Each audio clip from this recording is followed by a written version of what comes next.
ایان ایک کیفے میں تنہا بیٹھا کافی پی رہا تھا جب زویا ہنستی ہوئی اندر داخل ہوئی۔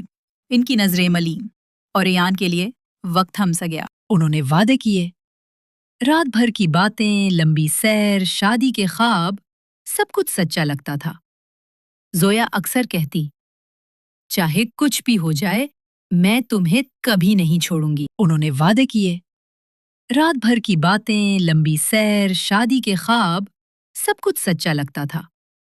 زویا اکثر کہتی، چاہے کچھ بھی ہو جائے میں تمہیں کبھی نہیں چھوڑوں گی۔ زویا آہستہ آہستہ بدلنے لگی۔ وہ اس کے پیغامات کا جواب نہ دیتی، ملاقاتیں منسوخ کر دیتی اور اجنبی سی لگنے لگی۔ ایان الجھن میں تھا لیکن پھر بھی اس پر اندھا اعتماد کرتا رہا۔ ایک شام ایان نے زویا کا پیچھا کیا اور اسے کسی اور مرد کی باہوں میں خوشی خوشی ہنستے دیکھا۔ ایان کی دنیا ٹوٹ کر بکھر گئی۔